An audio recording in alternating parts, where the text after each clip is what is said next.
बिस्मिल्लाहिर्रहमानिर्रहीम। अस्सलाम वालेकुम स्टूडेंट्स। आज हमने जो टॉपिक है वो एक्सटेंडेड इफ एल्स का है।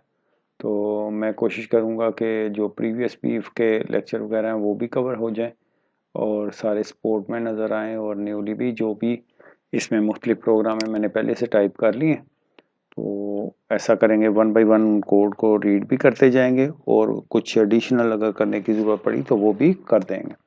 तो ये देखें extended if else, if then else, इसको ओपन करते हैं।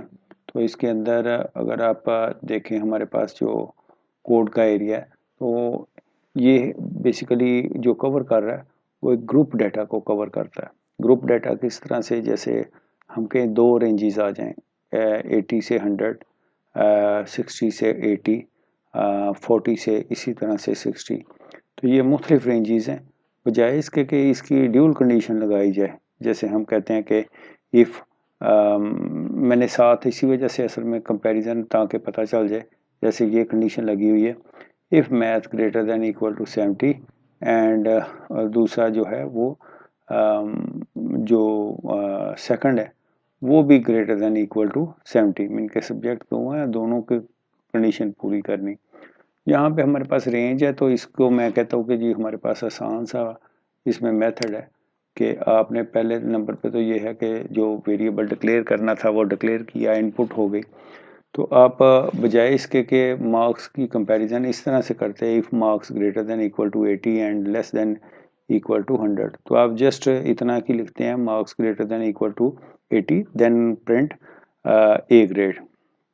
उसके बाद क्या करते हैं कि वैसे तो नॉर्मली हमने इफ़ लगाना होता है, यहाँ पे एल्स इफ लगाते हैं। ये क्या करता है, आपको जिस कंडीशन को स्किप करके आएगा अगली कंडीशन को वो कभी भी ऐसा नहीं अलाउ करेगा कि वो दोबारा प्रीवियस मैसेज को या नेक्स्ट किसी को चीज़ को हिट कर सके, ब्लॉक को एग्जीक्यूट करे। एल्स इफ में क्या है कि वो कहता है जी marks greater than equal to 60। अब ये 60 जो है एग्जैक्टली कवर कर रहा है 80 तक के एरिया को, मीन के 79 तक के एरिया को। इसके बाद नेक्स्ट देखें तो हमारे पास ये else if marks greater than equal to 40, तो ये 59 तक के ऊपर के एरिया को कवर कर रहा है जो इसमें आ जाएगा। तो पहले में मैसेज क्या है, ए ग्रेड, दूसरे में मैसेज क्या है, बी, तीसरे में सी, और लास्ट पे हम लोग हमेशा की तरह जो एल्स पार्ट देते हैं उसके अंदर आपको जो भी मैसेज बॉक्स देना चाहें, प्रिंट देना चाहें, कोई फ़र्क नहीं पड़ता। अगर हाँ प्रोग्राम की रिक्वायरमेंट के अंदर कुछ ऐसा लिखा गया हो कि मैसेज बॉक्स के थ्रू करें तो फिर मैसेज बॉक्स को यूज़ कर लेना चाहिए, वरना प्रिंट काफ़ी कंफर्ट है as compare to message box के। इस रेफरेंस से नहीं कि मैसेज बॉक्स कोई अलग से काम करता है तो प्रिंट कोई अलग से काम करता है, दोनों प्रिंटिंग का काम करते हैं। एक बॉक्स ऑफ एयर के लिए इस्तेमाल किया जाता है, दूसरा के जबकि फॉर्म के ऊपर ही अपनी प्रिंटिंग कर देता है। तो मैं इस रेफरेंस से कहता हूँ कि एक तो ये है कि सिंगल वर्ड है तो इसको प्रिंट करना ज़रा आसान हो जाता है, दूसरा ये है कि स्टूडेंट जिन्होंने सी लैंग्वेज पढ़ी हो तो उनके लिए सबसे बड़ी आसानी ये रहती है कि प्रिंट एफ की बजाय प्रिंट सिर्फ इस्तेमाल करना आसान हो जाता है। अब इसको रन करके देख लेते हैं एक दफ़ा। हमने सिर्फ अभी पहले बटन को डिस्कस किया, तो रन करते हैं।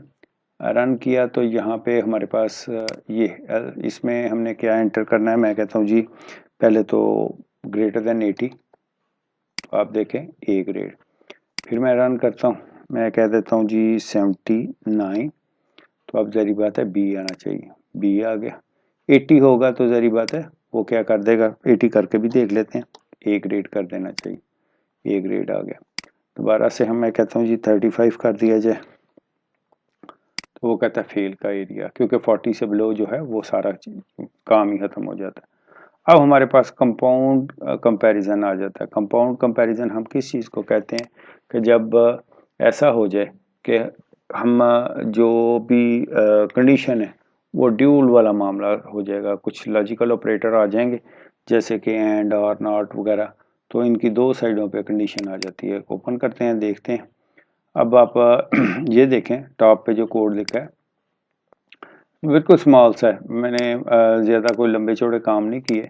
इनमें मैथ और कंप्यूटर दो सब्जेक्ट रखे हैं, मैथ और कंप्यूटर का इनपुट ले लिया, ठीक है ना। इनपुट जैसे लिए तो उसके बाद इनकी कंडीशन आ गई है, if math greater than equal to 70 and computer greater than equal to 70।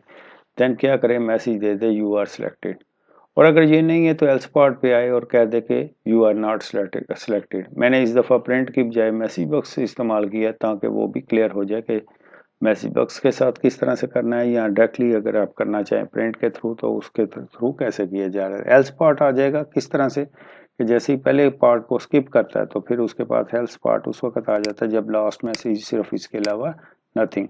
उसके बाद एंड इफ, एंड हमेशा याद रखना है कि जब तक आप एंड इफ नहीं करेंगे उस वक्त तक पॉसिबल नहीं है कि आपका इंटरप्रेटर जो है जो विजुअल बेसिक है वो आपको रिप्लाई करे या रिजल्ट एग्जीक्यूट होता नज़र आए। वो फ़ौरन से पहले रेड लाइन देगा जिसके मीनिंग आपको खुद से समझने होते हैं कि ये जिस लाइन को रेड करता है उसकी क्या रीज़न हो सकती है।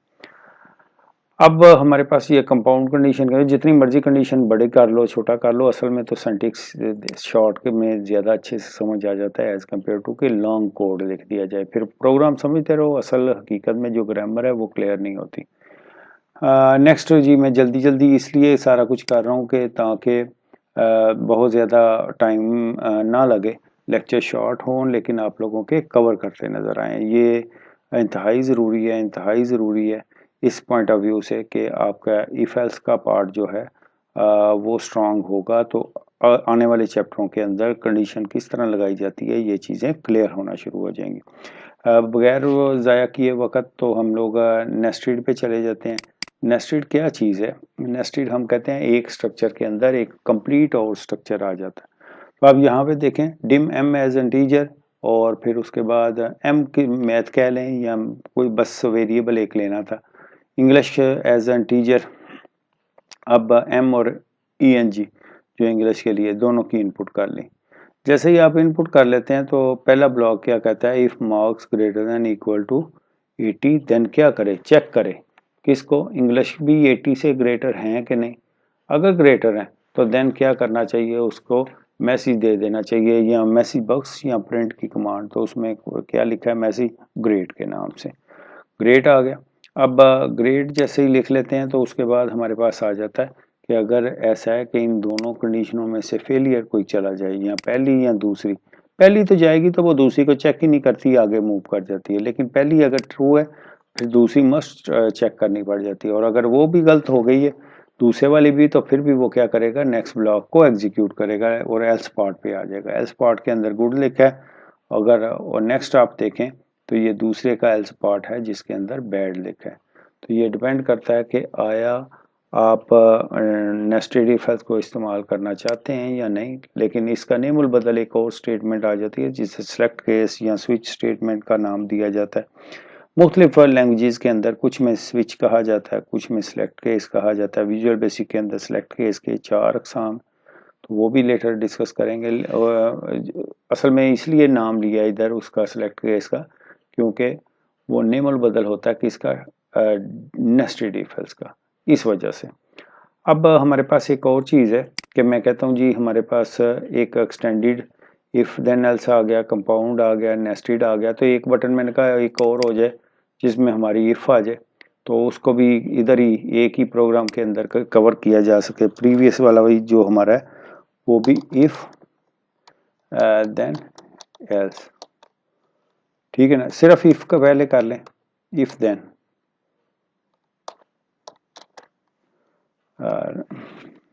कोड लिखते हैं, शॉर्ट सा कोड लिखूंगा उसी वक्त हो जाएगा। डिम मार्क्स, इधर कोई नया वर्ड रख लेते हैं, एक्स एज एन टीचर, और एक्स किसके इक्वल है, इनपुट बॉक्स, और यहाँ पे लिख दूं एंटर मार्क्स, क्लोज हो गया, सॉरी ब्रैकेट क्लोज, और आगे if X greater than equal to, यहाँ पे कर लें कि 40, देन क्या करें, प्रिंट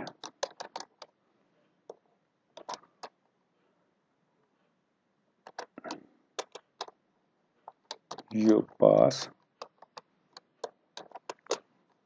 एल्स में क्या करेगा, एल्स में फिर से प्रिंट की स्टेटमेंट है, प्रिंट यू फेल,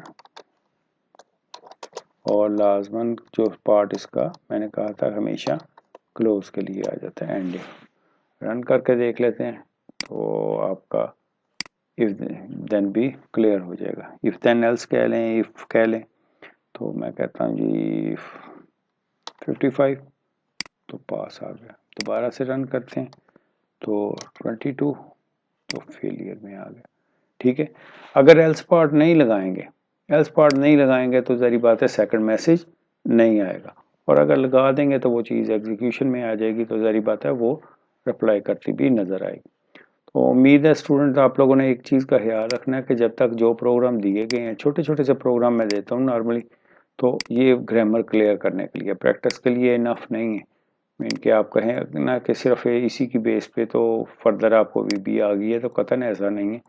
इनके अलावा फिर मुख्तलिफ़ किस्म के प्रोग्राम सोचें या स्टेटमेंट उन वगैरह की लें, बुक वगैरह भी कोई ना कोई अगर फॉलो करना चाहें तो की जा सकती है, तो उसमें देखें और वही चीज़ें बिल्ड करने की कोशिश करें, डिज़ाइनिंग पे थोड़ा सा फोकस करें, तो आप देखेंगे कि बेहतरी काफ़ी हद तक बेहतरी आ जाएगी।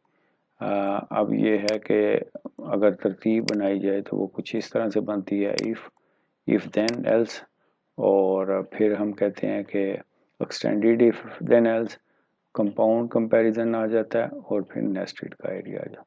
नेक्स्ट लेक्चर में फिर से बात होती है, अभी तो ये स्टिल यही चैप्टर हमारा डिसीजन मेकिंग का चल रहा है, तो नेक्स्ट के अंदर हम लोगों ने सिलेक्ट केस को पढ़ना है जो नेमल बदल होता है नेस्टेड इफ एल्स का। तो इंशाल्लाह उम्मीद है कि वो लेक्चर भी बड़ा ज़बरदस्त किस्म का, क्योंकि इसमें नॉर्मल लैंग्वेजेस के अंदर एक ही स्विच केस होता है, तो इसमें हमारे पास 4 ऑप्शन है, तो देखते हैं कि उसमें किस तरह से करता है। इंशाल्लाह उम्मीद है कि वो भी बड़ी ज़बरदस्त किस्म की छोटी छोटी एग्जांपल हैं जो करवाई जाएँ तो स्टूडेंट को बड़ी अच्छी से क्लियर हो जाती है। जिनको इफ़ के मसले हों वो सारे के सारे जाके कवर हो जाते हैं सिलेक्ट केस के थ्रू। ओके जी स्टूडेंट, अल्लाह हाफिज़।